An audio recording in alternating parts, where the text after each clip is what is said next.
Welcome to The Kingdom, a podcast dedicated to CCBC Essex Athletics in a land defended by Sir Ross's Knights. Now here's your host, Rocco Jeffy. Hello, Knights Nation. We are back. This is podcast number 3 today. I'm your host, Rocco Jeffy, and alongside of me again today is Aaron Thomas, the voice of your Knights. And today we're going to talk about the volleyball team. We're going to do our annual preview with head coach Jeffrey Koger and, give our insights and our takes on the interview. Aaron, thanks again for joining me. Welcome. Thank you again for having me. It's exciting. So we've had a bit of an opportunity to see the team this year. A few Fridays ago, the annual alumni game, which started off a little bit weird to begin with. They had a few alum that weren't able to make it, so the alum had 5 people. So they ended up using James Beck, who's the husband of Rachel Kelly Beck, excuse me. That was interesting to see that in and of itself. To his credit, really the only thing he was doing was A, taking up a space, and B, setting. There was not a single time where he went up for a kill or anything like that, which I think could have been detrimental on so many levels. It was a spirited night, of course. The volleyball alumni game is always a fun one, but kind of indicative of some of the things that we're going to hear that challenge this team for 2019 that head coach Jeffrey Koger is going to talk about. Yeah, it was an interesting afternoon for sure for the alumni game. Definitely didn't start out the way that the team wanted it to. They really struggled coming out of the gates against the alumni. But I thought it was really encouraging that they started to play not just better individually, but better as a unit as the sets went on. They played a full 5 sets since it was an alumni game. And that 4th and 5th set were pretty competitive. I would agree. So without further ado, let's take you over to that interview, and we'll be back to give our insights on it after you listen to my interview with head coach Jeffrey Koger. We'll be back from that. But first, we just want to let you know about a little someone in our community. Located in historic Dundalk, Maryland, Mindful U Yoga Studio's vision is to support its students' journey through life. Every class focuses on mindfulness, being present, breath awareness, your movement, bodily sensations, and thoughts. The health benefits of yoga are far-reaching and life-changing. A variety of classes, from energy medicine yoga to yin yoga, kids classes to gentle practice, are offered regularly. Contact us today at mindfuluyoga.com or call 410-935-2690. Rocco Jeffy here, and I am sitting with head coach Jeffrey Koger of your CCBC Essex Knights volleyball team. Jeffrey, thanks for joining me today. Thank you, Rocco. You are welcome. We are in the beautiful media auxiliary room at the Wellness and Athletics Center, CCBC Essex, and we're here to talk about volleyball, kind of preview the 2019 season, which will be underway before you know it. Jeffrey, let's get started. We'll talk about the student athletes. Kind of a little bit of a different thing for you this year, where no returners and an all-freshman class of student athletes. Talk to me about that, what the challenges are and what the plans are kind of going into the season. We had about 5 returners who did not come back, mostly because of eligibility. We're struggling getting players this year, which we haven't had in a very, very long time. Signed 2 players from Chesapeake High School early on, I think in late of last year, and then we did some recruiting since then. Brought 2 more club players on from Baltimore Elite and MVA from the local area, and I think right now we're at 6 or 7 and looking for a couple more before we start our season. Yeah, I know. You and I have talked about a couple of different ways to kind of combat this, and it's definitely, in your defense, I guess, it's definitely something that there are a few teams in the conference in the region that are having some similar challenges with getting together their teams with volleyball. And I'm not going to mention any names. It's not in my wheelhouse to call anybody else out. But what do you think that's attributed to? Are a lot more young ladies just not playing anymore once they get past high school club kind of ball, or are a lot more going away? Like, what are some of the things that we could kind of put our fingers on? That seems to be a big trend nowadays, that being in the club scene for a while now, that a lot of players just aren't wanting to play in college. They played, for 6 to 8 years of their club, and they spent all this money in doing that, and then they don't want to just take it to the next level, or they're not being recruited at the level of school or the size of the school they want to go to. So they're going to bigger schools, and maybe they're not able to play for those big schools.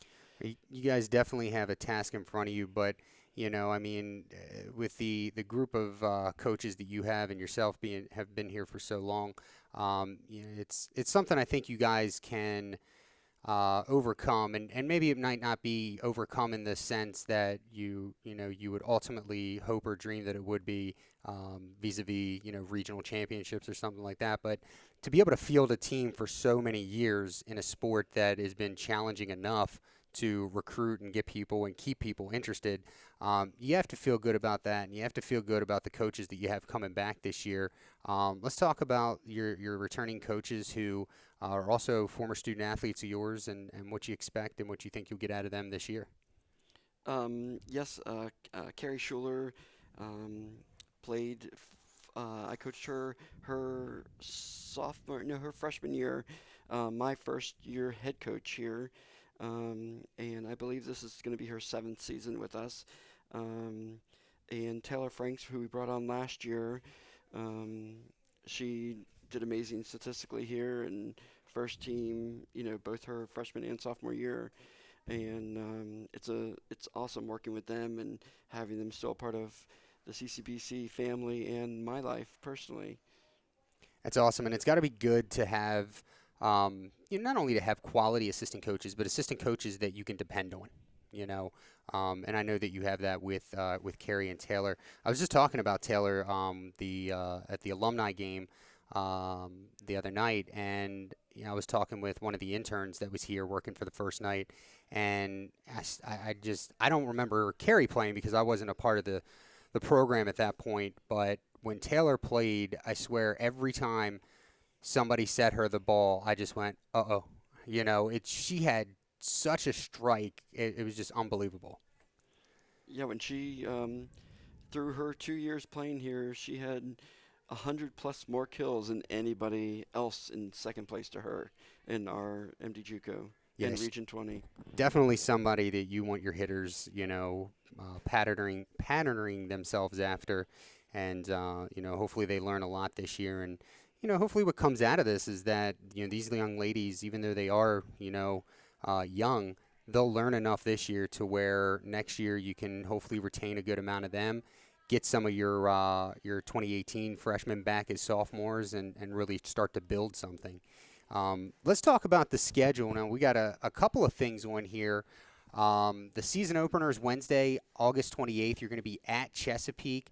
Talk a little bit about that match and what you expect. It can't be fun to have to travel that far for your first game, but, the schedule is what the schedule is. We don't have much of a hand in it. What do you expect, and what do you hope for in that first game? Besides the traffic, you never know, of going over the bridge. Chesapeake is a wild card every year because you never know, because they're in an area that they get a lot of players from Delaware, and they can be really good. In recent past, they've struggled also to field teams, and they either have an abundance or they're short. So I'm not really sure. Again, the first match of the year, not sure what to expect from them. We're just trying to be prepared, from our scrimmage this weekend and the alumni game last weekend. I look at your schedule, and I actually, I wish that there were more we could do with having a hand in that schedule. This is, I think, as far as volleyball goes, it may be one of the tougher schedules you've had to start the season with. The master schedule kind of is what it is, but to have to start the season on the road at Chesapeake, and then your home opener, obviously you're back at home for the next week. Then you got to play Hartford at home, who, if they're any indication of what they were last year, that's a heck of a way to open the season, a 3-hour drive, and then to play Hartford at home. Where do you hope to be after those first two games? Not even looking at the win-loss columns, but what do you hope to get out of those two games? I just hope we improve. We struggled on our serves. I don't know if our players were nervous for the alumni game, but we missed so many serves early on, and it wasn't until the third set that we started playing well and they started communicating together. Mm-hmm. So, yeah, you're right. No matter wins or losses for the two matches, as long as we, continue to improve through the season, I think that'll be a win for us. The next two things are probably, well, at least in my mind, schedule-wise, kind of the highlight of the year.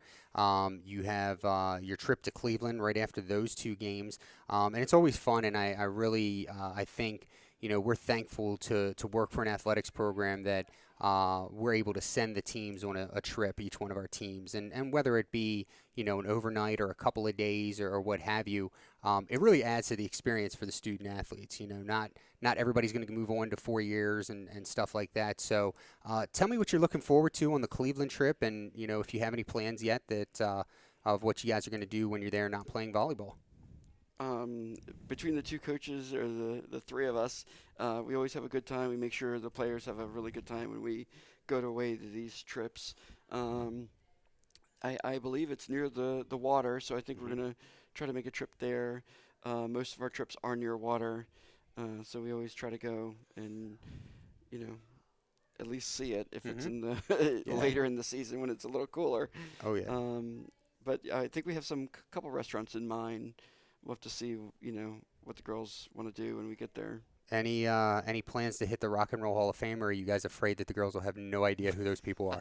They probably won't have an idea unless it's in the last few years. Unless they did a mashup with somebody that's playing now, yeah.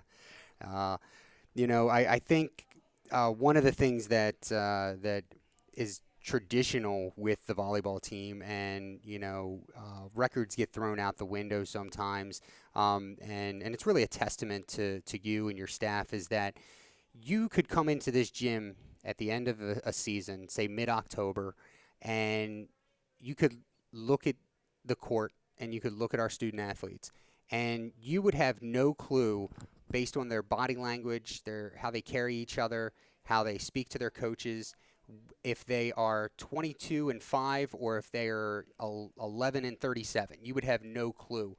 What is it that you and your staff do to give them that type of an experience?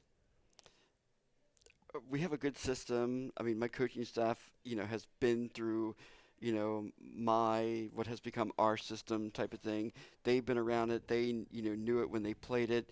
They keep coming back every single year to help me. So, we've only modified it here and there, but I mean, the system works. And, I have a lot of returners usually for alumni and support through events. Mm-hmm. Yeah, it's good. I think it's important, like we were talking about earlier, not everybody that comes through here is going on to play, and it's very important to give them a good time and show them, what athletics is really about. And it's about camaraderie, and it's about the team atmosphere, and enjoying what you're doing for a long period of time. Another highlight on the schedule, this is, I believe it's the third. It could be the fourth. Maybe I'm leaving a year out. But the Knights Volleyball Tournament this year, September 28th and 29th. We welcome in Hartford, Cecil, Christendom, Harcum, and Community College of Beaver County. Talk to me about this tournament, what you enjoy about the tournament, and what you're looking forward to. It's nice having these teams come to us every once in a while. I think this is our fourth year I think it is. running it, and it's been successful. And I think all the teams have come back every single year. A couple here and there, scheduling conflicts. Mm-hmm.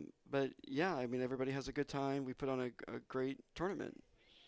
Yeah, I think it's a good way to play, um, certain regional games, and getting them in, and like you said, not having to travel for those types of games. But it is going to be a good time. It's going to be September 28th and 29th. For those of you that can't make it to the games that weekend, we are going to be doing a live stream of the games. We'll have the night's games in their entirety, and then when our other opponents are playing, we will be doing some kind of live peeks in and going back and forth between the courts. It's really a lot of fun because we have 3 courts of volleyball action going on at any given time, and you if you like volleyball, this is definitely the place to be. This is definitely a place to be is that weekend again, September 28th and 29th. I guess moving on here, we kind of talked about the team atmosphere, and the challenges that you're going to have. Outside of what we've kind of scripted, because the folks out there in podcast land, they understand things get scripted.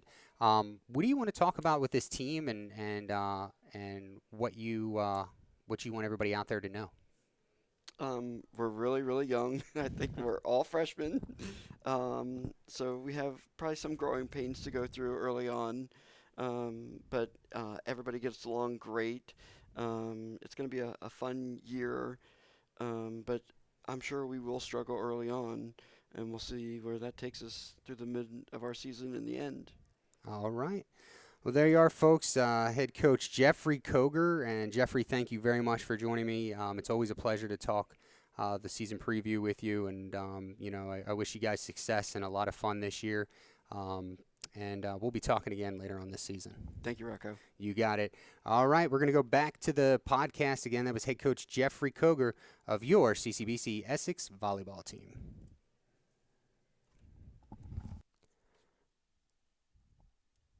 All right, folks, so we're back. That was my interview with head coach Jeffrey Koger. And, Aaron, the first thing that he brought up was probably the biggest challenge of all, in my opinion, and that is of the 5 freshmen he had last year, none of those are returning this year, due to some eligibility challenges and so forth. That's got to be, just a big challenge in and of itself to not have a single returning coming back to the team. Absolutely. Huge challenge. It's going to be interesting to see how he adapts to that as a coach this year. And it's going to be a great challenge for him, probably the biggest challenge of his coaching career so far. The nature of this level is you're going to have a lot of turnover every single year. You're always going to have a freshman-heavy team, but you always hope to have at least 2-3 sophomores, but no sophomores this year. It'd be a great challenge for Coach Koger. Yeah, Coach Koger entering his 15th season overall, 14th at the helm, and we talked about how difficult it was to recruit now anymore.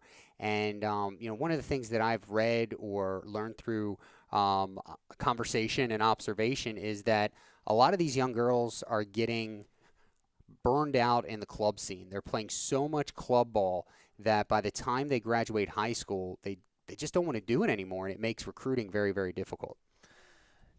Yeah, that club scene for volleyball, it's very similar to Metro baseball and club soccer as well, where it's not really a once a month sport, not a once a month sport. It's not a seasonal sport. It is an all year round sport. You're completely dedicated to that 365 days a year. So it's easy for someone to get burned out, especially when they're not going to a D1 school.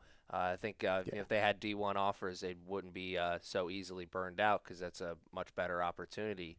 But, it's a difficult thing. It really is. And the lure of that, 4-year college availability to some of these young women is really strong. Even if, even the D3s, in the past, Coach Koger has been able to get a few of these, but we've lost, a few recruits to college, not too far away in Notre Dame of Maryland. And the two schools, other than the price tag, CCBC and Notre Dame, really have a lot of similarities in that they have a very good nursing program, as does CCBC. And, he's been able to talk to a few of them and their parents and, kind of make them realize that, listen, you're going to have to take the same prereqs and everything, at Notre Dame to get into that nursing program anyway. You might as well come to CCBC, play some volleyball, get some help with your tuition, pay less tuition to start off with anyway. And, the funny story is I think, and I never confirmed this, but one of those young ladies in the past that he made that case for and she understood it, she then turned to her parents and said, does this mean I can get a car now? Because he was able to save so much money for her. And I think she did get that car. But it's so competitive to, try and go up against some of these four-year schools that even when you do get someone like a Taylor Franks, who we're going to talk about here in a little bit, you really consider yourself lucky because it's about, selling to them that this is the right thing at this point in their life. And I think, one of the things, even though it's a difficult sell, it's difficult overall, and we mentioned the club aspect of it, I think if we continue to try hard enough, nowadays is the best way to make that sale because four-year college isn't doing anything but getting more and more expensive. And, That's true. We have those college promises here in Maryland. You got the county college promise. You have the Maryland college promise. We still have the ability to offer scholarships, and it's going to be interesting to see how this particular sport is able to bridge that gap over the next couple of years. I think another thing that needs to be acknowledged, we earlier did a podcast about the women's soccer team. Mm-hmm. The pool that Coach Fiedler is trying to recruit from in terms of high school women's soccer, it is so much bigger than the pool that Coach Koger is trying to recruit from in terms of women's volleyball. Now, that doesn't mean there's not a lot of good volleyball players here in the state of Maryland, but it's just there's less really good volleyball players and there's a lot more really good soccer players and lacrosse players just because the sport is more popular in this area. Most definitely, I think, and that's what we're seeing right now. I think right now, as far as popularity with, I don't know, let's say ages 8 to 18, you're always going to have football. Lacrosse is coming on big. I think it used to be in this area. I know when I was growing up, it was football, and then at whatever time you were trying to discuss it, pick one, and that was a distant second.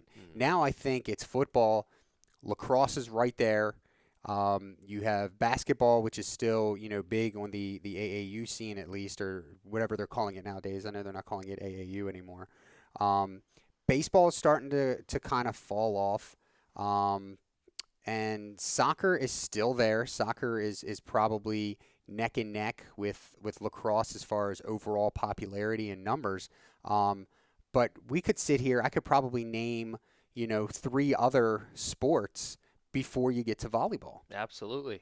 When you were just doing that, I was thinking, field hockey when I was in high school was more popular than volleyball for sure. There was way more girls who were going after the field, going to try out for the field hockey team as opposed to the volleyball team. Yeah, and then when they get to this level, when I hear that somebody's a field hockey player, I ask them immediately, do they play lacrosse? And we're going to play on the women's lacrosse team. Let's move on and talk about, some of the positives that I did discuss with Coach Koger, and 2 of those are his assistant coaches. I mean, the great thing is that he has great assistant coaches. He's got them here for another year. In her 8th season is Carrie Schuler, who's his number 1 assistant. She played for the Knights for 2 years. She also coaches with Timeout Volleyball Club and has been one of his camp coaches since 2008. Carrie, great head on her shoulders, works for the public school system here in Baltimore County. And I think her familiarity with the program and with Coach Koger really help him in his day-to-day and what he's trying to accomplish. She was one of the standouts in the alumni game as well, and I noticed that she had a lot of interactions with the players as well. She seems to be someone who the players feel confident and comfortable going to and talking to about not just the game, life as well. Yeah, and before, I want to point out something. I'll go a little off topic here, and that's the fun of radio/podcasting is, there's no director here to tell us what to do, or at least in our studio anyway. I think it's worth mentioning that, and we alluded to it in the interview, and I was going to get to it later, but I think I'm going to talk to it now. Anybody could come in to a game or a practice of the Knights volleyball team and sit down and had never come to this team, never been to a single game. And if you come here, let's say the middle of October, so the season's starting to wind down, you are not going to be able to watch a game and watch the team and their body language and their mannerisms and everything. And you will have no idea if this team is, 2-32, 18-18, 22-5. You will have no clue, because that's one thing that I got to say, arguably Coach Koger is the best at, and that is giving his team a quality, fun experience year in and year out. Yeah, the spirits are always high around the program. Doesn't matter what opponent they're going up against. They always seem to have a positive attitude, and that is definitely a reflection of great coaching. Yeah. So we will move on to one of those, another former student athlete of Coach Koger's, and that's Taylor Franks, who is his other assistant coach. Taylor was here 2011, 2012. She was, like Carrie, an all-region selection, first team. Both years she was here, all Maryland JUCO. And I think, if memory serves, from both the stats and then in our conversation with Jeffrey, she led the league in kills both years here. Not only did she lead the league, but the next person was more than 100 kills away from her. Wow. Insane numbers she put up here. And I mentioned it to Jeffrey that, when I was here, when she started here, I was in my third season. I started as the PA announcer here in the fall of 2009. And this is 2 seasons before you got here. Whenever the set would go up near the net, all I would say, off mic of course, was, uh-oh. Because she would lay down the thunder every time she swung. And I think not only bringing in another assistant that has a connection to the program, but what she can teach these young ladies is ridiculous. It really is.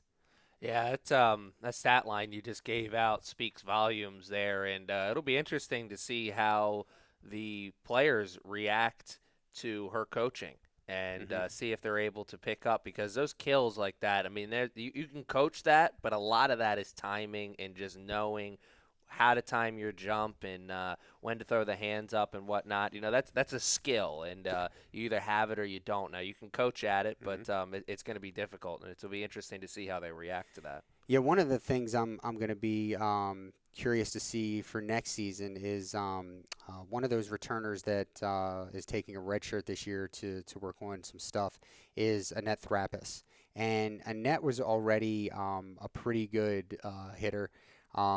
And having been able to work with Taylor last year and then this year getting a chance to work with her again under her red shirt, she is still practicing with the team.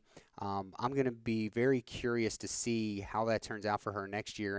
And I would actually go out on a limb here and say she is probably the one student athlete for the volleyball team next year that I think is going to have the most responsibility on the team, and that me personally, I would expect the most from her, given that she still is, connected with the team and able to watch somebody like that in practice day in and day out.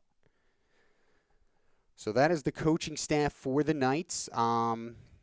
Moving on to the season, their first game, and you heard me say it to Jeffrey in the interview, I could not think of a more challenging start to the season than the way the Knights have to start. Game 1 is on the road. So, okay, it's game 1, you're on the road, whatever. Maryland schools we're all pretty close to each other, except for when you have to go to Garrett or Chesapeake or one of those schools.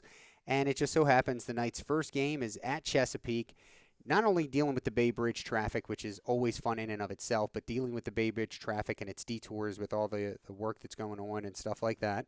And talking with Jeffrey, he seems to think that game's going to be a bit of a wild card Never sure what to expect from Chesapeake year in and year out. And then their home opener, get to come back home, the friendly confines of the Wellness and Athletic Center here at CCBC Essex, and you get to play Hartford, who was all everything last year, and even though they have a new head coach, everything that we've heard and research that we've done, Jeffrey knows the coach. He knows to expect a hard coach team, and they got a good amount of their returners coming back. Pretty interesting start of the season, to say the least, for the Knights. Yeah, I actually had some experience with that Hartford team. A woman that I worked with at the radio station was one of their former assistants, so I know a lot about that program and how it's run, and they run a tight ship over there, let's just put it that way. So that's going to be a tough home opener for the Knights for sure. It is, and ask Jeffrey, you heard him, what can come out of those two games. And, he just hopes that they improve.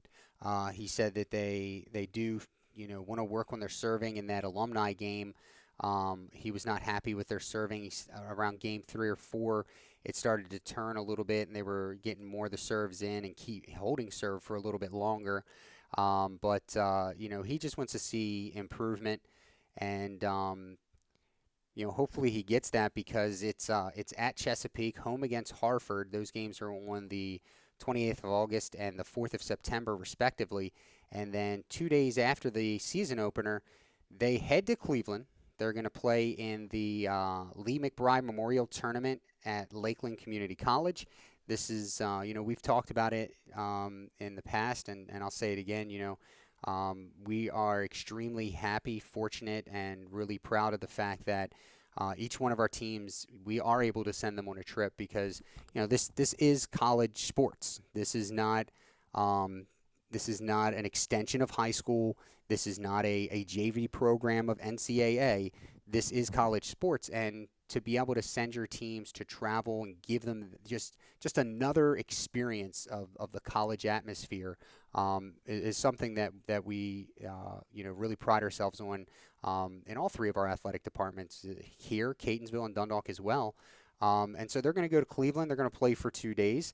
And they always have fun regardless, but their trips, they always have a great time too. They stay by the water.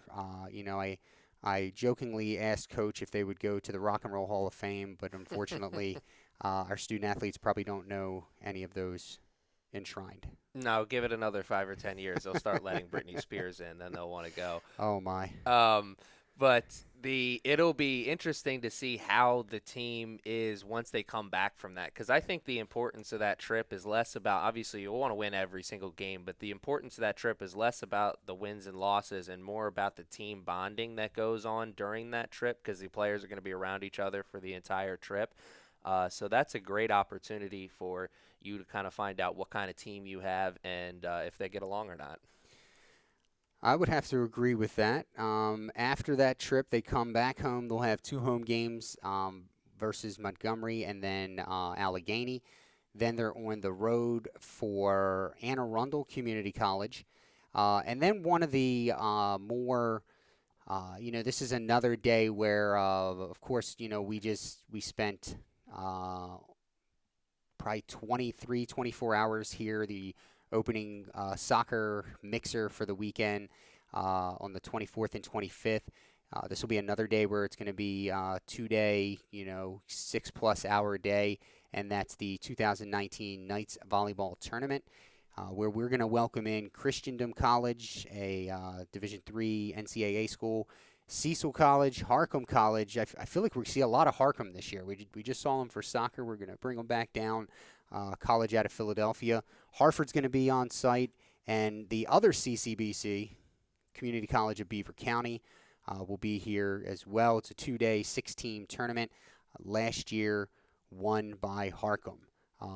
We got plans to do a lot of cool things that day, Aaron, with having RJ, our film intern here this year. We're able to open things up a bit, and we're going to live stream the Knights games, but then when the Knights aren't on the court, we're going to go a little ESPN Ocho and do some look-ins on all 3 of the courts going on, and just have fun with it that day. Yeah, it's going to be a lot of fun. It's always a great tournament, and an opportunity to see a lot of different players and a lot of different styles of play. I always enjoy that for sure. All right. Well, that is what we have on the volleyball preview. Head coach Jeffrey Koger, a man of few words, but those words are usually well thought out on his end. Don't forget you can follow that team on Twitter at CCBC Essex VBall, and follow us as well at CCBC Essex Sports. Visit the website www.ccbcessexsports, and stay along for the ride. Come in and watch things, and don't forget on Twitter, please use the hashtag the Kingdom Podcast. I found out, unfortunately, we are not the only The Kingdom Podcast. Luckily for us, though, the other Kingdom Podcast has something to do with solar energy and Bitcoin or something like that. So we're two worlds won't get confused. we're currently the only The Kingdom Podcast Athletics podcast. So use that hashtag, The Kingdom Podcast. Questions, comments, concerns, constructive criticism, what have you. And, we'll be looking for it. We want to interact with you, the fan. That's why we're doing this. Trust me, this is not a separate contract for me. This is all a part of my CCBC Athletics responsibilities. And in defense of CCBC, this is a self-inflicted responsibility. But I'm enjoying it so far. We're 3 episodes in and having a lot of fun. Aaron, anything you want to add? Yeah, no, I just want to piggyback on what you said right there. We want to hear from you, so please use that hashtag, comment on the YouTube video, and who knows, maybe you'll get a shout-out afterwards. All right. Well, once again, thanks for being here, Aaron. For Aaron Thomas, I'm Rocco Jeppe, thanking you again for watching the Kingdom Podcast. And remember, we don't have this show if it's not for you. So get on Twitter, hashtag the Kingdom Podcast. Until next time,